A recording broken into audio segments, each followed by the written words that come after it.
every day I try and spend a little bit of time either making a video or posting something. I can tell you the returns phenomenal because number one, people see the work and they get to know you in the area. Number two, as soon as I post a kitchen, I'll get 2 or 3 people going, hey, I need you to come out. I'm ready for my kitchen. Done. No problem. We got you covered. So, yes, I'm wrong. I do spend a lot of time on marketing. Sam, what's up? Welcome to the fight, buddy. How you doing, Tom? Great to be here. You know, it's pretty cool when we hop on and the first words out of your mouth were, hey, I just sold a house. So that's way to go. You're a couple hours ahead of me. So what is it, 12:30 your time, East Coast? Yep, 12:30 over here. So, and hey, you know what just popped up on my screen? My daughter, one of my daughters, it's her birthday today, and she just texted me and just popped up on my screen. She says, I think I'm going to get another tattoo today. So there you go. So that's awesome. I got to shut these alerts off, man, before I get distracted. So yeah, tell her I said happy birthday. I will. So listen, you got this little enterprise going over there in New Jersey, and you've been part of the Contractor Fight for a few years now. You know, and I reached out to you and I'm like, dude, what's your story, man? Because like every now and then I'll catch something that's intriguing to me. And so I want to, I'm going to read a little bit of the message you sent me. You said, I have 42. This is pretty cool because I think, guys, you're going to want to hear this interview. All right. I have 42 full-time employees. I do 15 to 17 jobs a day. It's you and one other sales guy. You added a bathroom division this year, which started February 1st. Okay. And by the way, you guys, this message was on February 13th at 6:22 p.m. Okay. So Sam's like, yeah, I added a bathroom division, which started February 1st and booked 14 jobs since that day. So in 13 days, you booked 14 jobs. And then there's a bunch of other stuff. You own, you've done a lot of flips. What'd you say? You have about 42 rentals with no mortgages. That's right. So you got a lot of things going on. You got the, by the way, in his spare time, he was ripping out his basement, even though there was nothing wrong with it, to redesign it. So what did your wife think of that? Was she fired up about that? She's not too happy with me. She says, "Hey, we're done. We're done." But she already knows how I roll. And as long as I'm ready for my June party, we have a June party. She's okay with it. So June is the drop dead date, man. There you That's go. it. So listen, there's a lot here to unpack. I just want to give people some highlights here. But how long have you been at this thing, man? How long I've been at this full time for 18 years total, full time. After I left my police job for about 15 years now. Okay. So, and I'll give you my quick backstory. So my backstory, growing up, I went to Catholic school my whole life. I watched my father, pretty much, he was a plumber. He ran everything. He wore every hat. He was the sales guy. He was the head installer. He was the guy picking up the guy with no driver's license every day, his helper, dropping him off, going on an estimate, coming home at night, and then spending the rest of the night typing up the estimates and then faxing them or mailing them out. That's what they did back then. There was no email.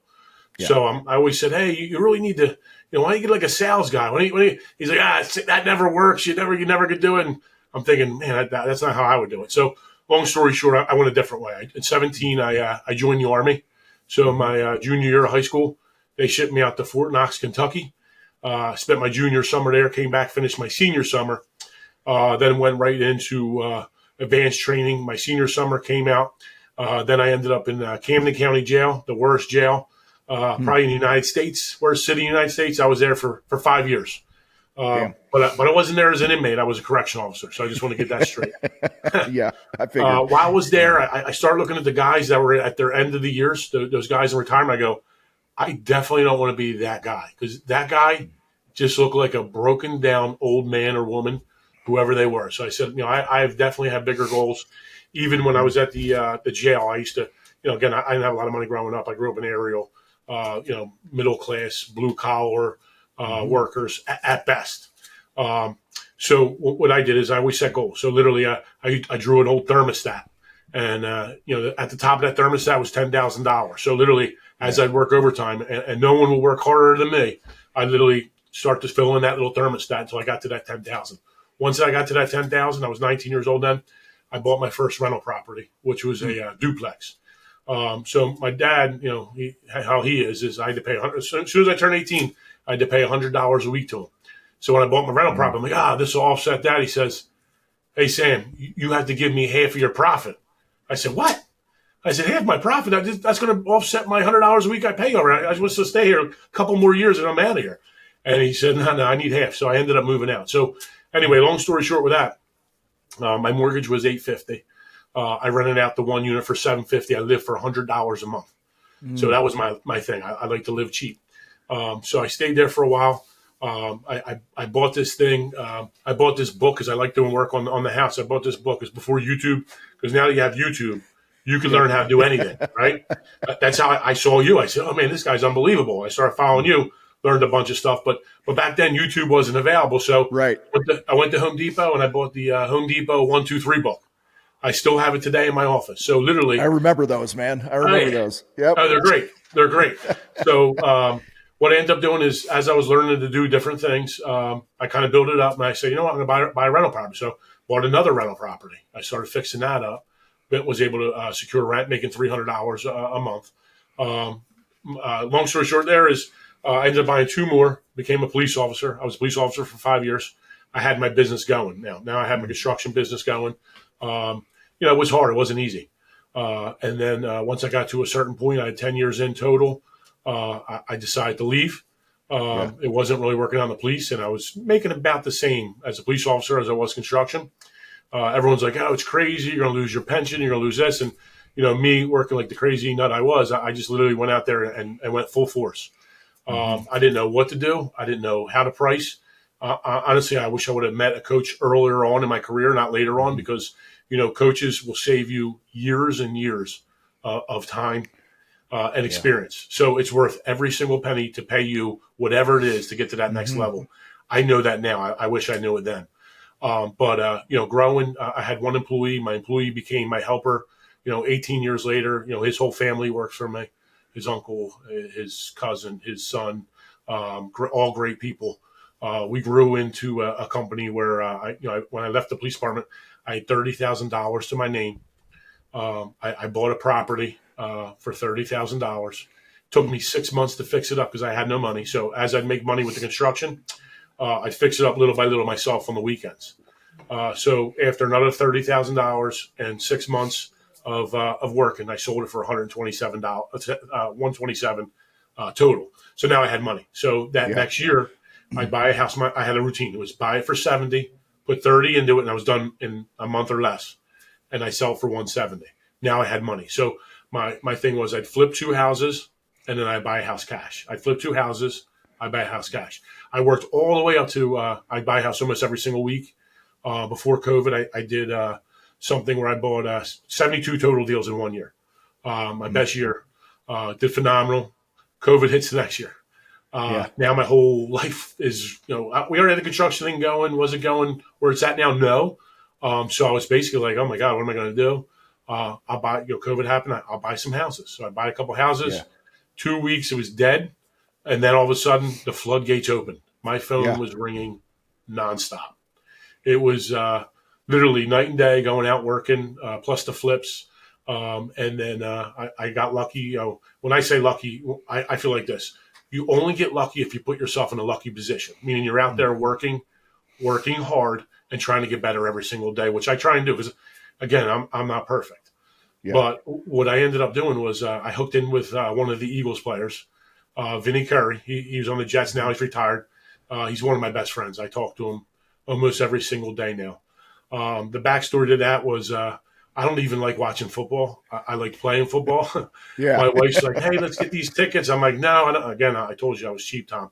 So I basically said, "Yeah, we'll get the tickets." So I get the tickets. The one time she doesn't go with me, I brought my buddy. It was a Monday night game because the kids had school the next day. I go out, and I must have met him. And honestly, Tom, I didn't remember. I must have drank too much that night. So in the morning, my wife wakes me up and says, "Hey, Sam, who called you at 2:00 in the morning?" I said, "I have no idea." And she's like, "You told me it was a football player." I said, "Maybe it was." So she's like, "Call it." I said, "All right." I called on three-way, And sure enough, it was Vinny Curry. And he goes, hey, I was with one of my friends, and he said you did, his buddy's basement. It was unbelievable. And I'd done it like 7 years before. Yeah. So he's like, I want one of my bathrooms done. So I ended up picking him up from NovaCare. That's where the Eagles practice. Driving back to his house because we knew another mutual friend that does cars, like fixes up everybody's car. He does like high-end cars. So I drive him back to his house. I did his first bathroom. I wasn't even done, and my guys were still there. He had the guys ripping out the second bathroom. Wow. So I had to stop him, like, hold on, buddy, hold on. He's like, you're doing all my bathrooms. So I'm like, okay. And then, you always get those customers that tell you, they'll never, I'll give you so many customers. I'm like, yeah, no problem. And you never see any. Right. Well, let me tell you, it was the exact opposite with him. He has given me every single Eagles player that's come on, new players, new coaches, and it's kind of been going on from there. So I'm blessed that way with getting all the new coaches. Unfortunately, we lost a lot of coaches because the second half of the year wasn't too good. Yeah. But it is good for me because more business. But I mean, that's kind of my story in a nutshell as far as what I do. So I don't want to make an assumption here, but did you start the construction thing to fund the goals you had to build real estate? I sure did. Is that why you started a construction company? Okay. Yeah. So I originally started a construction company just to offset my costs for my real estate. Because I knew my end goal for generational wealth is, hey, take this construction money because you can make phenomenal money and then put it toward real estate. And then that real estate will keep on bringing money every single year, every single day. And it's the only way I can make money when I'm sleeping. And I'm not that smart. So putting it together, instead of putting it banking in somebody else, I'll invest in myself and invest in properties to make the money back. Yeah. Because what's standing out to me, what's jumping out as you're telling your story is, and I'm curious where this comes from, you seem to be, I mean, obviously, you grew up watching your dad go to the Army, you're a cop, run a business, successful. So I'm not surprised, but like you have this, this degree of financial discipline that I think a lot of people don't have. Yep. Okay. Like self-control and discipline. I'm curious, where did you get that? So I guess growing up and not really having much of anything, you kind of learn that, you only spend what you have. I don't spend any more. So I took that same business concept. My first truck was when I left the police department, was a $2,200 minivan. So, and that minivan, everyone was making fun of me. They're like, oh, look at Sam, they used to call me Sam the Carpet Man. Yeah. Now I drive a Lamborghini and a TRX and a brand new G-Wagon. So, and I pay for none of that, by the way. All my rentals pay for everything. So my whole goal is if I don't have it coming in for my rentals, I don't buy it. And that's it. And I did that with my properties down the shore. My first rental property, and I was against it because it was a lot of money at the time. My wife was all about it.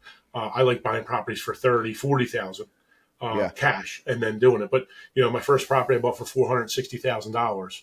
It's now worth $900,000, and I rent it for $5,000 a week. I got, I used that. I would do 3 weeks a year. I would do Labor Day, 4th of July, and Memorial Day.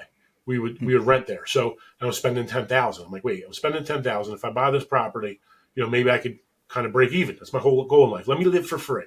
So I buy the property. I used it 3 weeks. I end up making $17,000 profit.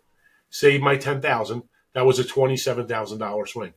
Now I'm down the Jersey Shore, and I'm not a Jersey Shore boy. Every summer from Thursday to Monday, and I built my business down there too. And we're down the shore. We start working in October. When everything dies, I got my crews there every day. From October to May, we're there. And then I bought my first hotel down there. I bought that cash last year. It's right on Beach Block. It's got 8 units. We bought it for $1 million. Put about 600 into it. I'm going to sell it for about $3.7 million. And we're going to be listing that within the next 2 weeks. Nice. And then just from being around and you start to build a name for yourself. Now kind of everyone knows me around here. And, another lady walked by, said, hey, Sam, you want to come by my house too? I said, sure. When I'm done work, I'll come over. No problem. And sure enough, I bought her house. We're knocking it down, building a new construction house there. So you got to have fun with it too. So somebody listening to this, maybe they've been in the game for a while and they're not as successful as they want to be, or maybe they're brand new. And they're like listening to you, like it's easy to go, man, look at Sam. He's on the top of the hill right now. what advice do you give to that person to start making this journey towards the success that they want? I'm just curious because obviously you didn't like wiggle your genie nose and it happened in a month, right? Like it's been a 18-year journey. Yep. So what are some of the, I guess, main takeaways you would want to give somebody to succeed like this? Yeah. So, the first thing is, nothing's get rich quick. There's nothing getting rich quick. It doesn't happen. I don't believe in that. It's get rich slow, hard work, perseverance, and consistency. I can tell you with anything, if you stay consistent with anything, over time it's going to grow. And if you grow it with a strong foundation, it can't be stopped. So I think the biggest thing for businesses is number one, invest in yourself. Definitely take the time out to find somebody that's good in the construction business, to find yourself a coach. Like you, Tom, I'll be honest with you. Even me, I got so many great takeaways from your videos. One, in fact, being a couple years ago when I joined that Contractor Fight, that whole thing, just double your, whatever it is, double it. I'm like, because at first, I'm like, man, I'm way too much money. And I'm like, you know what? I did. I started doubling it. Yeah. And then as I started doubling, I'm like, oh my God, Tom's right. This is unbelievable. And honestly, that helped me get to where I'm at now. And another thing I did is I read a book called Traction from Gino Wickman. Yeah, great book. That book was instrumental for me because, again, I have a great team. Like I have a great people around me. I feel like we've been doing this a long time, and everybody tries to help out. I think the biggest issue there for me was everyone was trying to do everything, and no one was accountable for anything. And that's the biggest takeaway I'll say as people start to grow. You need to have accountability. You might not be able to do the chart right away, but at least if you start cracking at it, when you start taking what's in your head and writing it down and then trying to grow from year to year, that's the best way to do it. And then honestly, what I did in the beginning was, hey, start small. So get a job, even if you have to go a little cheaper, get a job, start putting those bids out. If you have no money, you want to start your business. I don't know if you're supposed to say this or not. Don't get insurance. At first, you know what I mean? Do whatever you got to do to start bringing that money in first. Because people are like, hey, I got to get everything perfect before I start my business. The problem with perfect is there is no perfect. I am far from perfect. Every mistake that could be made, I made every single one of them. It's just, let me try and make less mistakes, learn from mistakes to get better. Yeah. So how long were you in the field in your business? How many years? So I was in the field a total of 4 years. Okay. So the first 4 years, what I would do is nothing but the field. Yeah. Okay. No, yeah. So I started learning tile. Then I hired a tile helper. And then once that helper got good enough where he could do it himself, I just started doing almost like a hybrid where I was the sales and I was the tile guy. Then I just became the sales guy. You know what I mean? Then I hired another tile guy. And then I had 2 tile guys. Then I hired carpet subs. And I was doing a ton. I do no carpet, by the way, now, but I was doing a ton of carpet. I'd have 2 carpet trucks coming to me because originally I started, after the construction company, I started Showcase Flooring because I was in and out in a day. And with my cop job, it was hard to do both. So I didn't want to be married to a fire job for 6 or 7 months when I didn't have the time. But once I left, the police department, then that opened me up to be able to do everything that I wanted to do. So, yeah, I guess the biggest thing is I started to grow and do less of the work in the field, more of the leadership, take on that leadership role and kind of grow the business that way. Was there a certain position in the company that was the hardest for you to delegate? Yeah. So I think delegation is one of the most important things for a business to be able to scale. I feel like I still fail every day at it, but I'm trying to get better at it every day because I'm one of those guys that I like to be hands-on to the point where I'm becoming the bottleneck of the company. Yeah. And you don't want that. So again, I never worked for anybody else, so I didn't know how to do it. So I built everything around me. I learned how to do all the kitchens. So I could walk into a house, any house, and I could do just about everything. I could lay the kitchen out. I know every size cabinet. I do the drawings myself still to this day. If I go to an estimate, I could sell you a kitchen. I could do the layout. We could order it the same day. I could have it in 2 weeks. And that was my thing. But I'm like, how do I grow? And that's how I decided to go in a different direction this year. And I started studying it last June, but that's how I started doing the one-day bathroom. But you could do it with anything. You could do it with painting. You could do it with, roofing, siding, windows. Some of those jobs that are able to be able to select a few things, come up with your own business idea, business plan, make it scalable, and then execute. So this is interesting. There's so many different things that I'm thinking of here with you, and one of them is you've been in the group long enough to see the posts where guys are like, "I'm starting another division. I'm starting another division. I'm opening another location." And every time I see that, I'm like, I could probably bet my left testicle that they're doing that prematurely and they shouldn't do that. You know what I mean? So, Oh yeah. and you've opened other divisions through the years successfully. So I'm curious, how do you know it's the right time Sure. to open another division if somebody's thinking of doing that? Okay, so that's a great question. So I can tell you a lot of people, which I didn't really realize. I get a lot of people write me and say, "Hey, I heard you speak the other night," because I speak a couple little local real estate events, and then just a couple little podcasts, Builder Trend, a couple other ones. But I didn't realize that people actually watch it. So first thing is, people do watch it. Social media do watch it. But I think getting back to what you're talking about, a good thing to do as far as opening a division is make sure what you have running is running self-sufficiently without you, and you're pulling the gross profit that you want to pull. Before you do anything else, get everything where it's able to be ran without you. And if you can't, don't even try and do the other part. So I think the biggest takeaway with that is, hey, get what you have under control before you start that next step, which would be a division out the company, so that you can profit, that way as well. Yeah, because your one day bath thing that you got going, are you kind of spearheading that? So everything else is running, and you kind of took that by the reins and said, "I'm going to run with this and make it my baby," or did you hire somebody else to run that, and you still doing the core? Like, what's that look like? So I did hire people to run it. So what was great is I pretty much, before I even started just the division, I started studying other companies that do it. I seen their pro forma. I started writing down my goals. I started writing down how much, and again. I spend $0 for marketing. I haven't done marketing in 14 years, and Tom, I can tell you, I do probably 5 to 6 leads a day, and out of those, I probably get 4 or 5. I never go out to a job unless I know I'm going to get that job. Yeah, myself.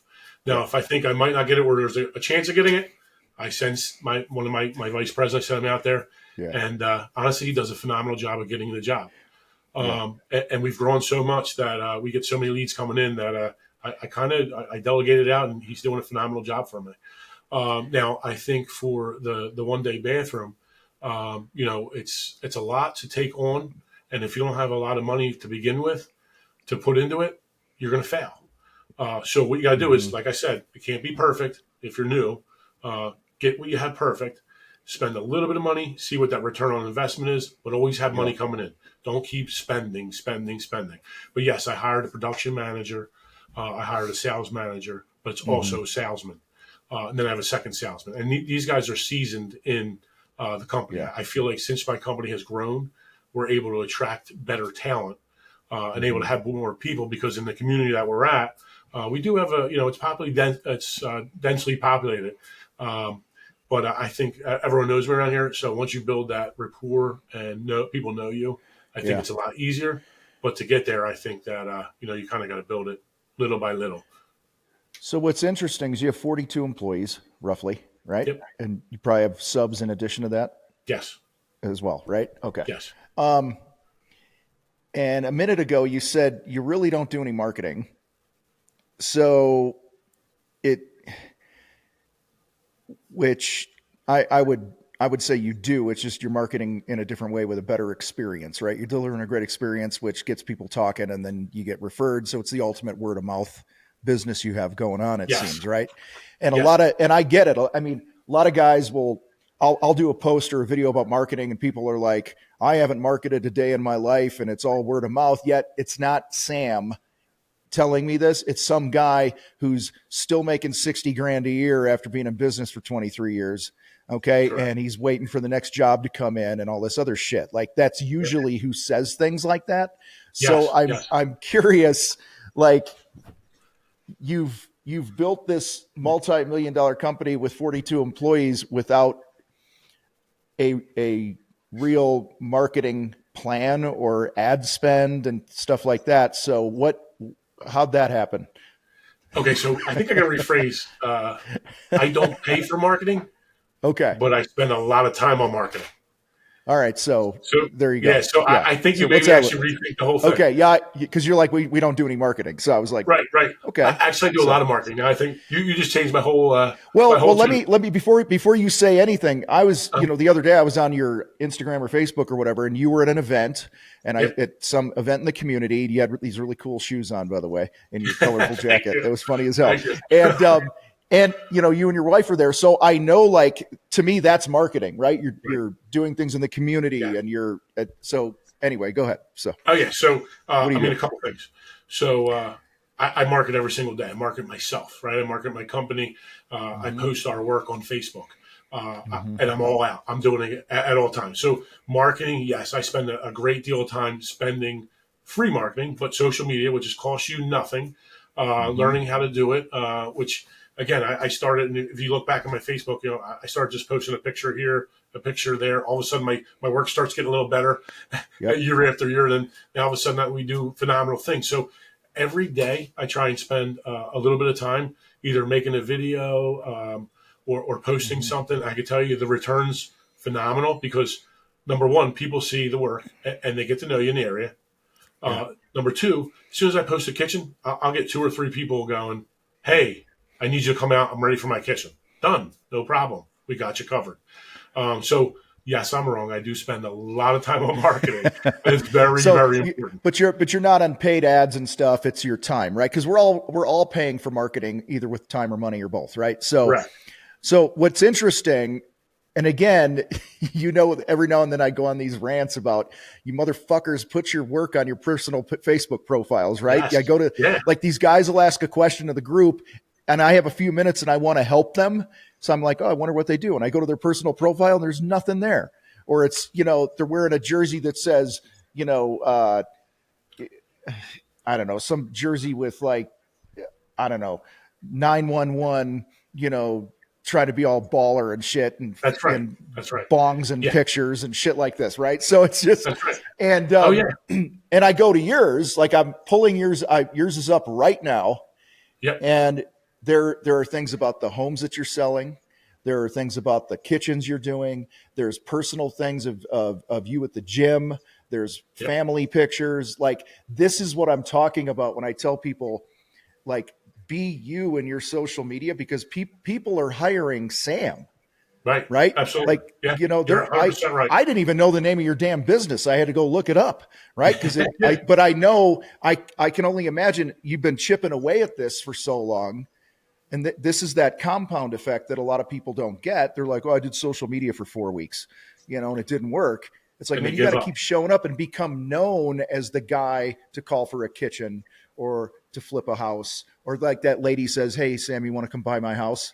Because this is branding. This is exactly what we're talking about. So those of you that are listening, that are arguing with me till you're blue in the face about, keep work and professional life separate. You don't have much of a fucking professional life. I can promise you that, because there is no separation anymore in our day and age. No. Okay. Anyway, I don't want to. So you're right. Everything's on social media. You don't even have to be good at it. You just got to go do it. Like, don't complain about it. Don't get it perfect. Is my stuff perfect? Absolutely not. Do I make mistakes every day? Who cares? Everyone makes mistakes. Throw it out there. You know what I mean? Eventually, if you do it once a day, then you'll start doing it twice a day. And then once you do that for year after year, then people are going to go, oh my God, he's all over social media. My biggest deal that I'll ever do, and I'm about 70% done. I hope this doesn't come out too soon, a little premature. But yesterday, I got walked into a deal where I'm buying land, and I'm building a technical school for a high school. So I'm going to buy the land. I'm going to build the school. It's going to be for HVAC, high school students. It's going to be for carpenters. It's going to be for plumbers. And I can't believe it's my wildest dream. Like, there's no way I deserve to be where I'm at other than, Yeah. God, obviously God, God helped me out. Mm-hmm. But, that being said, I went in there and it was like the superintendent of the school and, all these people, and they're looking at me and they met me first time. And she's like, I think I know you. And, I'm like, oh yeah, I said I'm around, grew up in here. And later, another guy comes in, oh, Sam, you're the one to do all the Eagles players. She goes, that's where I know you from. I said, oh, where do you know me from? She pulls up Instagram, goes, showcase for models. Here you are. I said, that's good. See, Yeah. and every day I go anywhere. I go down the shore. Go, oh, I know you from the Wildwood page. Oh, so you're right. So if you put on your page, it's just your personal stuff. Like, hey, I went out drinking last night, or hey, I'm hungover. I'm not. People see that. It's social media. I look it up when I'm trying to hire somebody. I look them up. I'm like, yeah, this isn't somebody I want representing my company. Not at all. I want positive players around me, A players, because A players bring A players. That's what you want. So anyone that talks negative on Facebook about anybody, especially somebody doing good, I totally discount them. And as far as competition, I got zero. I tell everyone, I got zero competition. The only person that I'm competing against every single day is the guy I look in the mirror. I look in the mirror and go, I'm ready to beat you today. I'm ready to beat you. And I do it every single day, a little bit better every single day. And listen, do I fall? Yeah, I fall all the time. But guess what? I get right back up, dust myself off, and keep going. So, what is, what's something in you as a leader, business owner, entrepreneur, human being, whatever, that you're like consciously trying to improve in yourself currently? So I think the main thing is I want to make sure that in myself that I'm portraying and being the best person I possibly can be to everyone. I want to treat the lowest person who's sweeping the floors of the highest CEO exactly the same. I don't care how much money you have or don't have. I'll treat them exactly the same. And then the other thing I'm trying to improve, obviously, is giving back. Because I've been given a lot. I've worked hard for what I've got, but I've been given a lot, and I've got to see a lot. So in my social media, I don't know if you saw Christmas Eve, I was Elvis. That story was on Channel 3, Channel 6. What I did there was, a 9-year-old girl had cerebral palsy. She was having surgery, and she was going to not be able to walk. Her dad's a little older, so they needed a car. So we went around and we got Apollo car. They sell all used cars to give us a van, donate a van. I'm part of Wigs and Wishes, which is a nonprofit for cancer. We donate it every year. I get involved with that every year. I'm able to give back that way. So I think trying to do stuff like that and giving back like that, it actually makes me a better person. And then the people who work for me, they can all tell you. I mean, some might curse me out, but at the end of the day, they all know I have their back, and that's how I feel like I've grown to the spot where I'm at. I could trust every single one of those guys and girls. What I love about this is, this is why I try to talk so much about getting oxygen for yourself.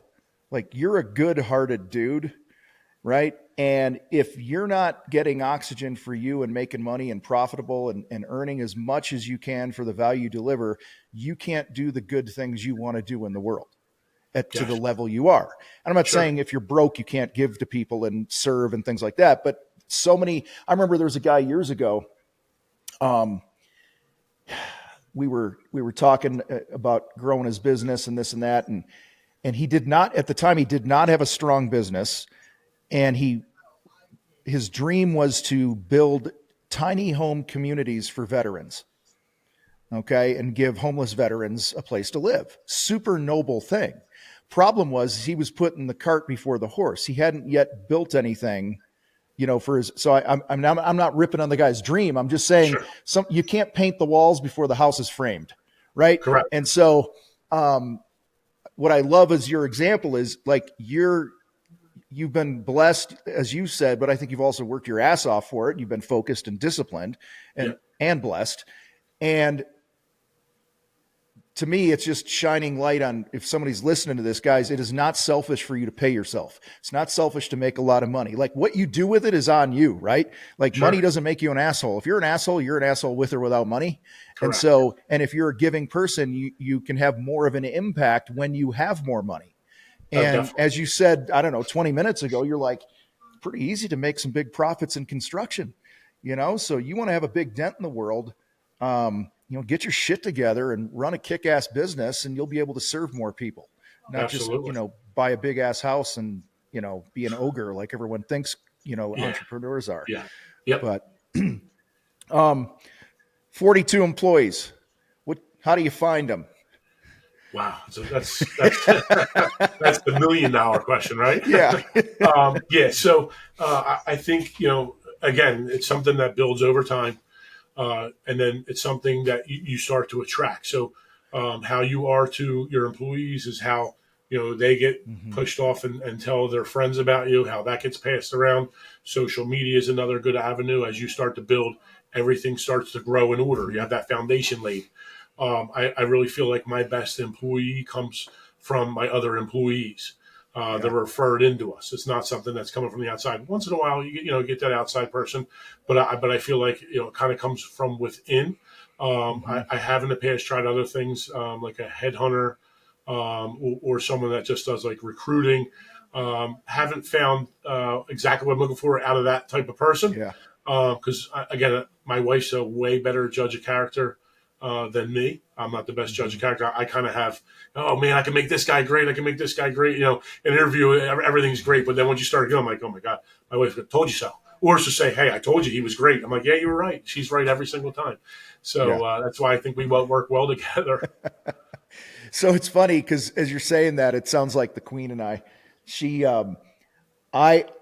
not allowed. My CEO and my employees and stuff long ago said I'm not allowed to hire anymore because I like everybody initially. Like I can find a reason to hire anyone, right?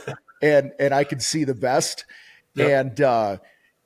And like my wife, she's wonderful, kind person, but she's as cynical as they come when like you got to earn your way in the circle with her. And and spot on. I remember one time I spoke at this event, this huge event this guy put on years ago. I had never met him in person. He invited me to speak at the event, blah, blah, blah. And we walk in, I meet him. It was like the day before the event was starting and they were setting the big room up and this and that. We got there and I walk in and I meet him. We spend maybe 45 seconds with the guy and he had to go take care of some stuff. He walked away. My wife turns to me and she goes, "Don't fucking trust him. He is a snake." And that's great. I'll tell you what, it turned out exactly the way she said it. And it always has. That's great. That's great to have someone like that behind you. It's phenomenal, actually. Yeah. Cause I'm like I'm like, what is it? The golden retriever? Like, hey, everybody's my friend, And and so does your wife work in what's your wife's name? What's your wife's name? Wife's name's Jen. Jen? Does she work in the company too? She does. So she does. She doesn't like talking to anybody. She's very, I guess, reserved, semi-introverted. So she introverted, like really introverted? Okay. Yep. Gotcha. Yep. Yeah. So she says I'm more of the girl in the relationship. I'm the guy who goes out and does the design. I do all the talking. I do all the gossiping. She does none of that. So she says I'm more of the girl, right? So that being said, she does all the accounting. She does all the payroll. And we have, every Wednesday we pay our subs. And then, it's a lot of work. It is a lot of work. And hadn't it been for her on that back end, I'd never be where I am right now. And I can honestly tell you that. And how long have you guys been married? 11 years. All right. So did she join the business right away? She did. Okay. She joined it when literally I was living back at my duplex. Okay. And we started from, again, nothing. And that part was funny because, $2,200 minivan. The place I was renting out back then for $750, I was still renting it out for $750. I fixed up my side, rented it out for $1,250, moved upstairs, and that's how we built it up from there. So when I left the police department, that's about when we started really getting serious, and we built it up to where it's at now. Okay, so I know we have a lot of people that are in business with their spouse, some degree. Was there ever a time where she was not supportive of what you were doing? So I can tell you. Go ahead. So I think she's always been supportive of me. But I always want to go to I'm always want to go to that next level. I always want to level up. So Mm-hmm. I think I don't want to say she's non-supportive, but she's asking why do I want to keep Yeah. going to make more money. So so I Yeah. want to do the bathroom division. She's like, we Yeah. don't need it. Like we got everything. Mm-hmm. There's nothing that we can't buy. And I'm not saying that like to be cocky or whatever, because I Yeah. could care less about anything. Material wise, it doesn't matter. Right. But yeah, family wise. But guess what? I love doing it. So I think there's a little bit of back and forth with trying to do something new and actually now pay for marketing where before it's all free. Yeah. Because the reason I ask is I see a lot of, maybe I just see it more in the nature of my work because I work closely with people, couples and coaching and this and that, workshops that we do, where, and I'll just speak husband, wife here. So if somebody's listening, don't be fucking offended. Just go with the flow here. All right. I just see it over and over and over where the wife gets to a point in the relationship where she's not as supportive anymore about the business because her husband's been a shithead and not honoring the commitments that he keeps making every year, right? Like, baby, this year's going to be different. We're really going to make some money this year. And I think what's cool about you is like, not that she's not supportive of you, but I think you have given her from just our conversation, you've given Jen a reason to keep betting on you because you lived in the duplex. You're like, this is our plan to do this. And you did it. Right. And then whatever your next plan was, you did it and you keep executing. And I think this is where your discipline also comes in, where you stay the course and you're just consistent in that. And that builds, like, I don't know about Jen, but my wife, she's all about security, right? She wants security. She wants to know we have a plan. And if I'm abandoning that, chasing the next shiny thing all the time, she's never going to have security and confidence in me. And that's Correct. why I just bring it up because every marriage has issues and, bumps in the road or whatever it is. But I just think it's rare when I see people work together and it succeeded the level that you guys have because so whatever you're doing, you got a great thing going there is my point. So what, other than anything we've talked about with that, any low-hanging fruit thing come to mind for advice to give somebody who's got their spouse working in the business? Yeah. So, I mean, the main thing is you got to love doing what you're doing. So, you got to put yourself in a position where you're able to succeed. Because again, you're spending all this time doing this, and especially, sometimes it's tough money-wise in the beginning. Let me go back to the beginning because a lot of people are in the beginning stages, and that's who should be listening to this to try and make themselves better. And even the guys who are established, I learned a lot of different things from people who are established too, and brand new. I can learn something from somebody that's brand new or somebody that runs a $300 million company. It doesn't matter. You can learn from anybody. But I think the biggest thing is, being able to work it out together, being able to understand each other. And grow together and set goals together and achieve those goals together. That makes it so much easier to get to that next level. But at a certain point, you got to say, okay, what's the end game here? And how do you start planning for that? And, that's where I'm, even though I'm 15 years, 20 years before that, I want to know, hey, what's a good way to get out of this thing? And still be successful and still be able to keep it running, but maybe not be here, every single day or every other day. And again, another most important thing is you got to get time away. So even if it's a Friday, Saturday, Sunday, you go to an island or you go down the shore, you got to be able to spend time away from the business or it's going to eat you up. Yeah. Are you good at taking time off? I am. Are you? So, yeah. See, I can't relate to that. I don't have any hobbies. I love competing and winning and having an impact. And I'm a lunatic. I love it. But if I could wave a magic wand and change something about myself, it would be like that. I learned how to unplug and chill. Yep. And my mind is just always on. So I was just curious how you are. Well, so that's a funny story. So we went to Punta Cana, I guess 2 weeks ago. Everyone stays up late. I wake up early no matter what. I don't care if I go to bed at 2, 3, I'm waking up at 5:30. No alarm clock. That's why she calls me the old man. She's like, oh, the old man's already up. Well, guess what? Me, I'm trying to get better. I'm reading. Yeah. I start reading whatever I can find. I end up hiring a virtual assistant from the Philippines. So now in the morning, I'm training this guy. She's like, "What are you doing?" She's like, "I have him on FaceTime." I'm like, "Oh, I'm training my new virtual assistant." She's like, "What? You I need to love get, it. you need to come in the pool." So we spent hours, in the mornings. Everyone's sleeping, so why not get it done? So yeah, do I really turn it off? Probably not. But but I love doing it. It's actually fun for me. Yeah. So yeah, we do go away a lot, but I also I like to spend time and try and get to that next level and try and when I come back, I'm supercharged. Everyone knows when I come Yeah. back, when Sam comes back, he's going to be on fire, and that's what I am. It's funny. We were in Cabo. Was it last spring, something like that? In fact, my CEO called me up one day and he's like, "You're a little too high strung. You need to get out of here for a few weeks." And he's like, "I serious, like go away for 3 or 4 weeks." And I'm like, "I'll give you a week." So I left for a week, and we get to Cabo, and we're at the Waldorf there, and it's one of our favorite places, and in Cabo, and we sit down, and I start this conversation. We start this conversation with these two couples that are next to us. The one guy's got a hat and glasses on, and I'm like, "This fucker sounds familiar to me, right?" And I'm not going to name drop who it was, but he's a mega star athlete, okay, in Yep. a very blue collar sport. We'll just put it that way, and beer drinking blue collar sport that goes really fast. How's that? There you go. That's great.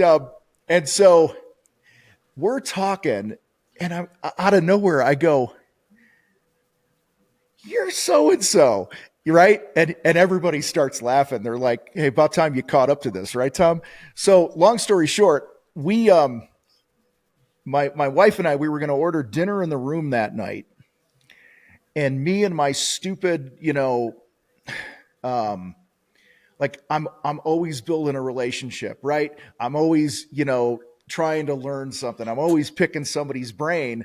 And Yep. I ended up pushing back our dinner that we were going to do in the room, and it kind of pissed her off, right? Because it was Yeah. our first night there and this and that. And we're sitting there, and the next morning we wake up, and I'm apologizing and all this other shit. And she just looks at me and she goes, "I love you with all of my heart, but while we're here this week, can you just not be Tom fucking Reber for a few days?" Yeah. It's in your blood, though. It's in your blood. That's what entrepreneurs do. And so I took the message, and we had a great time the rest of the trip. But it was Yeah.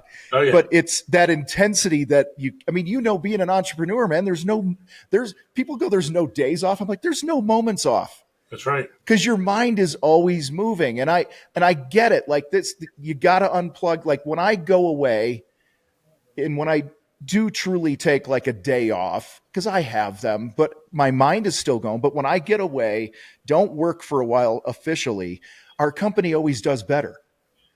You know what I mean? I don't know what the hell it is. What's in the air? It's when I have my painting business all the way through now, 20 something years later, I can tell you that whenever I take time off and get the hell away, my phone rings more with deals. Yep. We collect. I don't know what's going on. Maybe I should just not work anymore and just take 100% of the time off. What would happen then, right? But yeah. All right. So, what do you? Can I go back to this real estate thing a minute? Sure. So I had a guy that I know, who was over a couple weeks ago. We were talking. He just lost everything a couple years ago. Like he's in his late 40s. I'm 54. I don't know how old are you? I'm 44. 44. Okay, so he's about your age. Lost everything, bankruptcy, this and that, and he's trying to build back. And he's like, he said to me, "I'm so behind the retirement 8 ball," because he's lost everything, right? And so if you were to lose everything in your mid 40s and have to build back,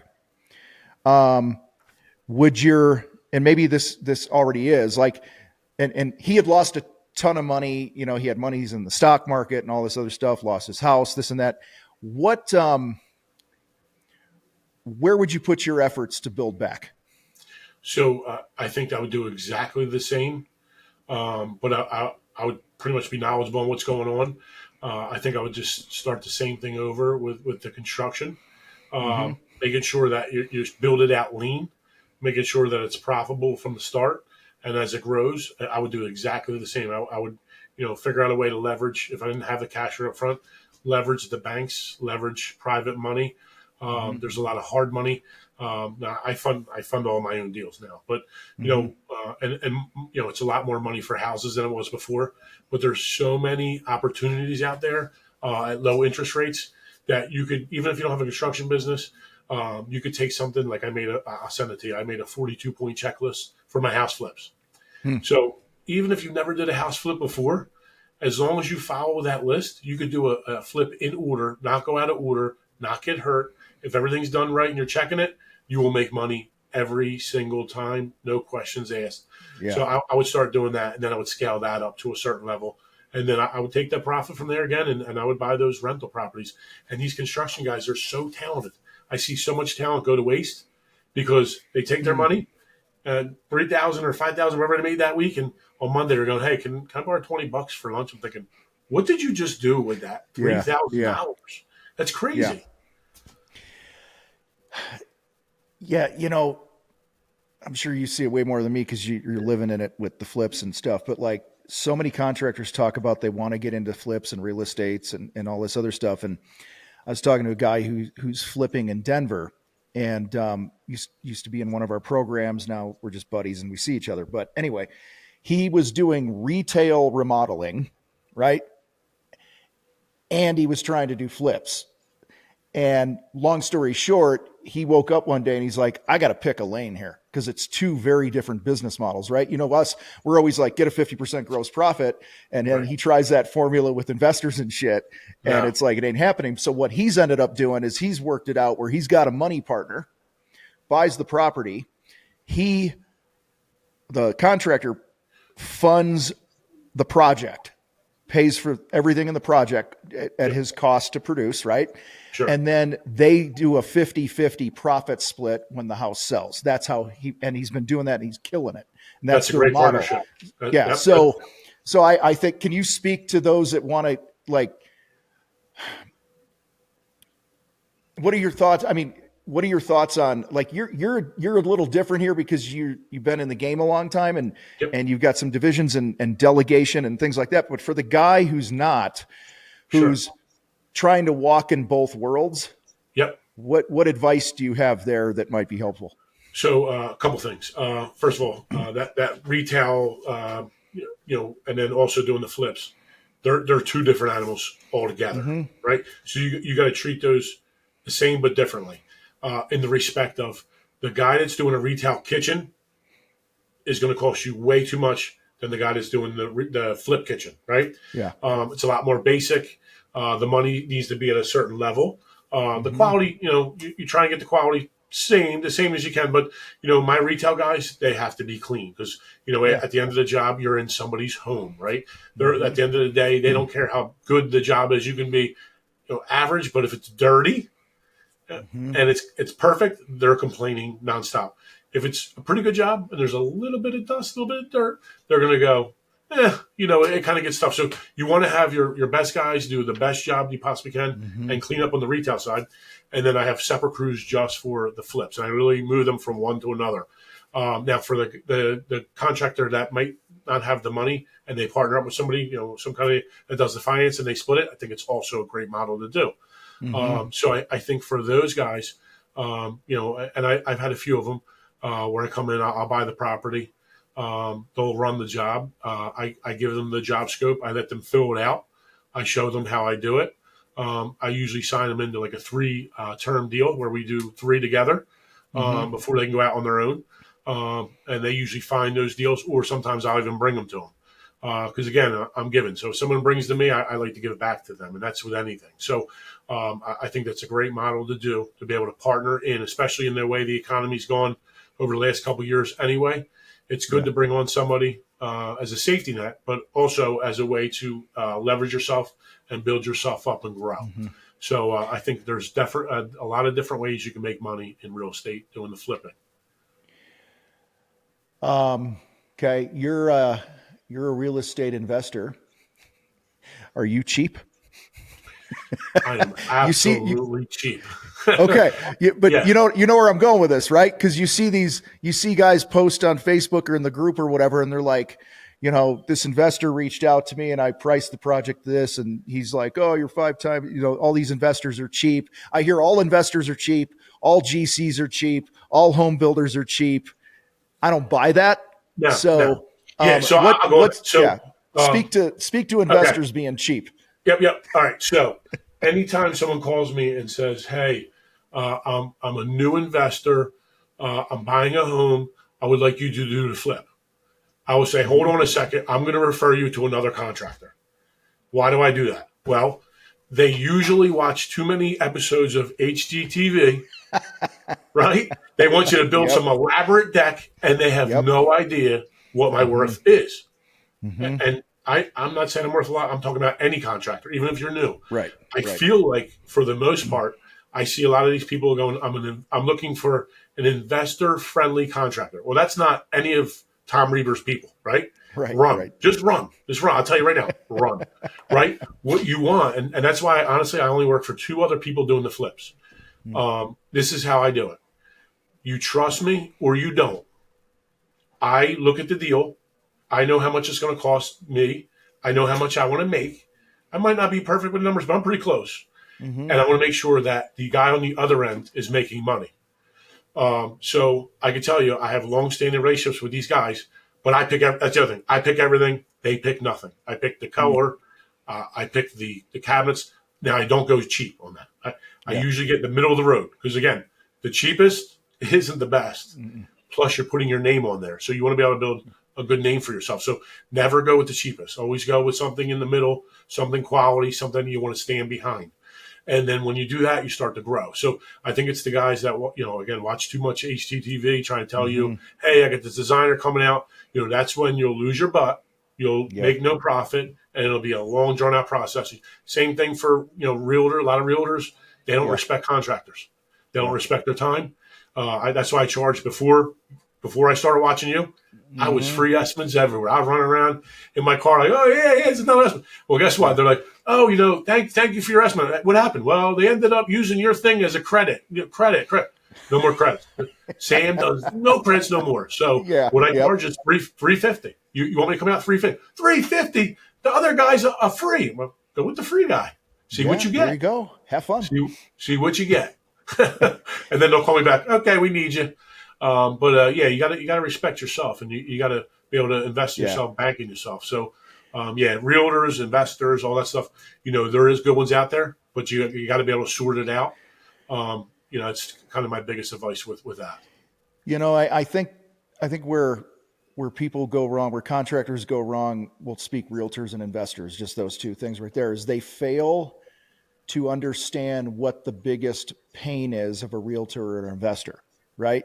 Right. Like they approach it, and I made this mistake too, so I'm not ripping on people, but like as a contractor, you approach it as a contractor instead of what's important to the other person. The investor, they have a budget they're trying to work with, but as an investor, I would imagine the number one pain is speed, right? This fucker needs to get done and on the market. That's right. Speed is king, right? That's their pain. And with a realtor, they want a commission check. Yes.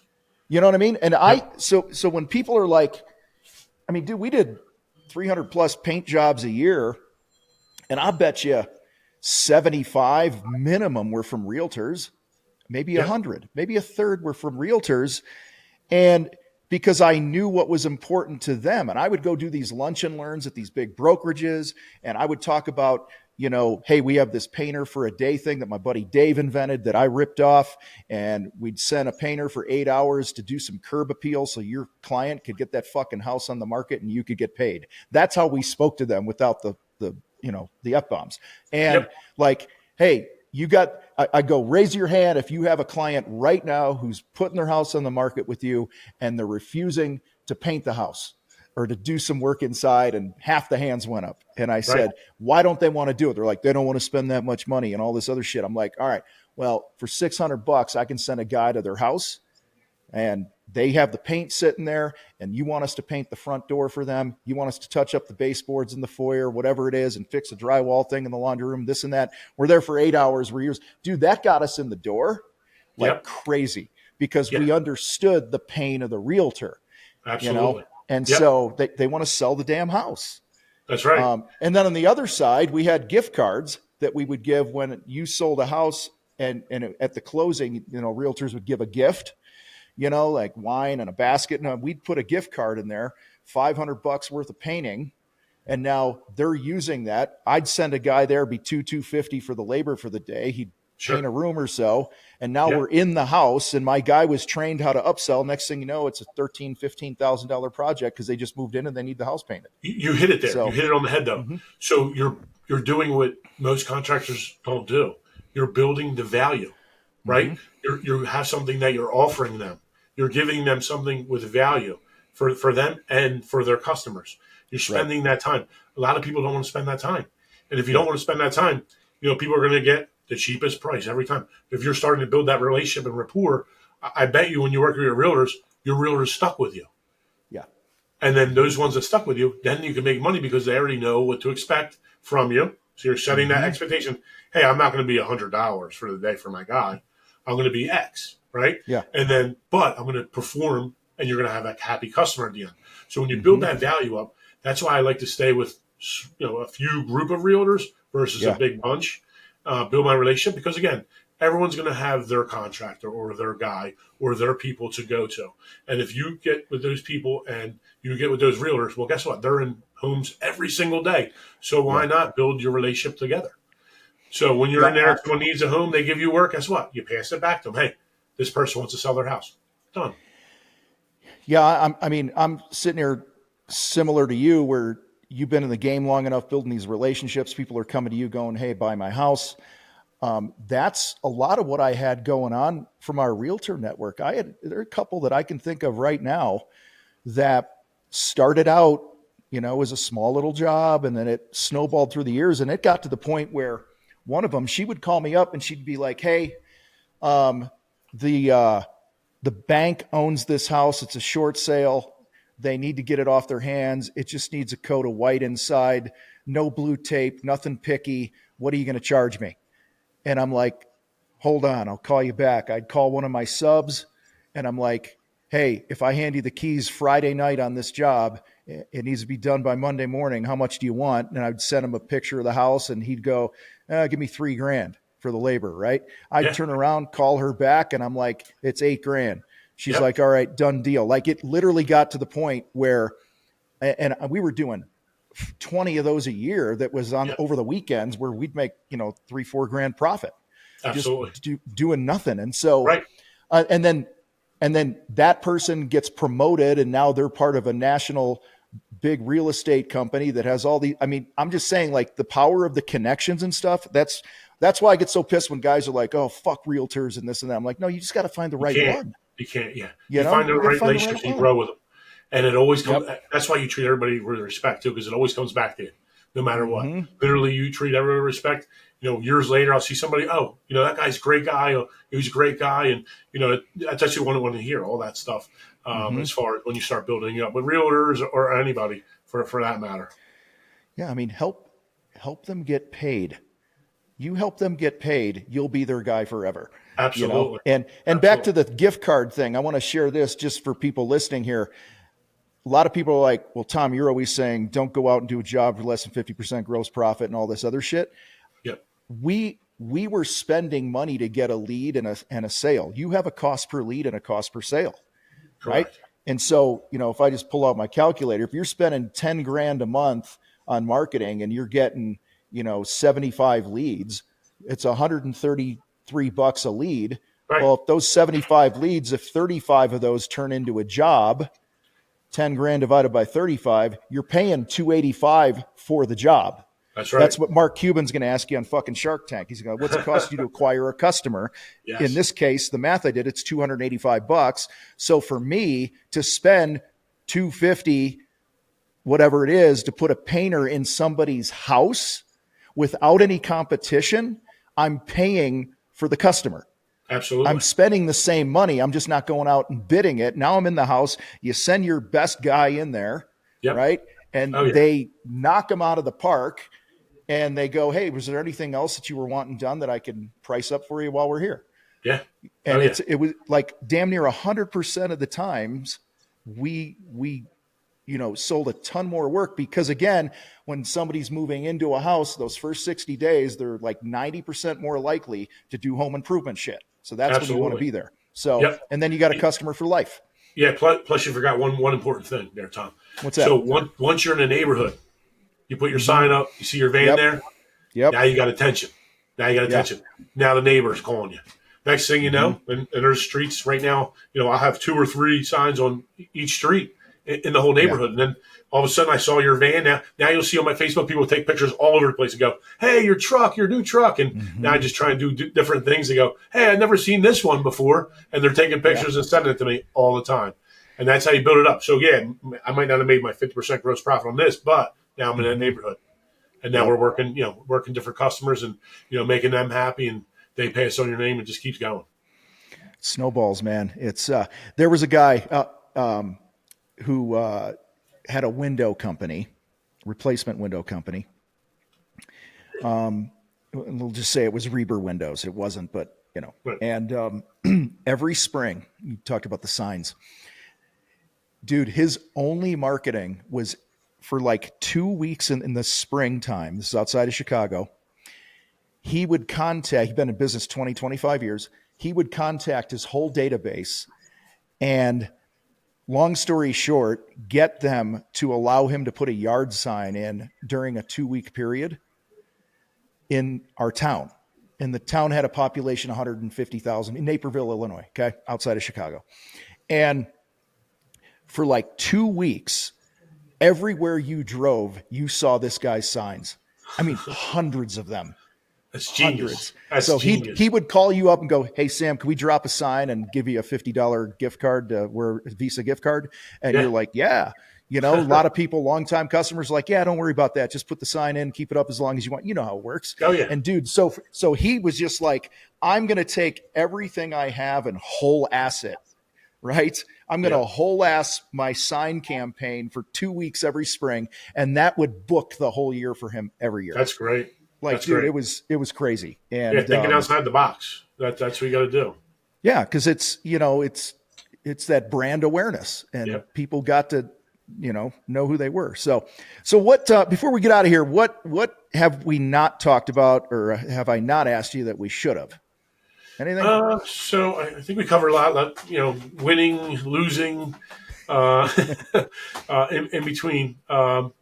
Trying to think what a good thing would be as far as takeaways. So I think the takeaways that I had are number one, definitely coaching. So learning as much as you possibly can from guys like yourself that've been doing it and made the mistakes, saving time, investing in yourself. I think we talked about that too.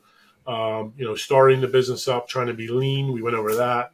And then I think, my main takeaway is, hey, try and get better every single day that you're around. I think that's like the key to leveling up in life, in business, and just all the way around.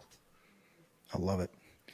So Sam, if somebody wants to come work for you or hire you, do a deal with you, whatever, where do they find you? Where do you want them to go? I would just go right on either Facebook or Instagram, go on my Showcase Remodels page. Like the page, send me a little message, a little bit about yourself, kind of what your goals may be and what you're looking to do. And especially if I have no problem sharing any of my experience. Even local guys are like, oh, I know I'm your competitor. I'm like, no, you're not. what do you need? Yeah. I see you have something in your kitchens, the way you have that checklist. Well, yeah, I'll just shoot it over to you. No problem. I don't mind it at all. Because, we help each other out. It makes everybody that much better. It does. It does. And we'll make sure that we drop those links in the description and show notes and all that stuff. Man, this was fun. I had a blast. You're easy to talk with, and I appreciate you being so open about things. And I guarantee you that you helped a bunch of people here today. So Great. Guys, check out the links that we have posted here. Give Sam a follow, pick his brain, do a deal with him, be his next foreman, whatever you want to do. And Sam, with that, appreciate you, buddy. Guys, rate the show, share it with another contractor. You guys rock. We got to roll. You're out. We're out. You're out. We're out. I'm out. You're out. I don't know. We're out. We Perfect. are out. Awesome. Awesome.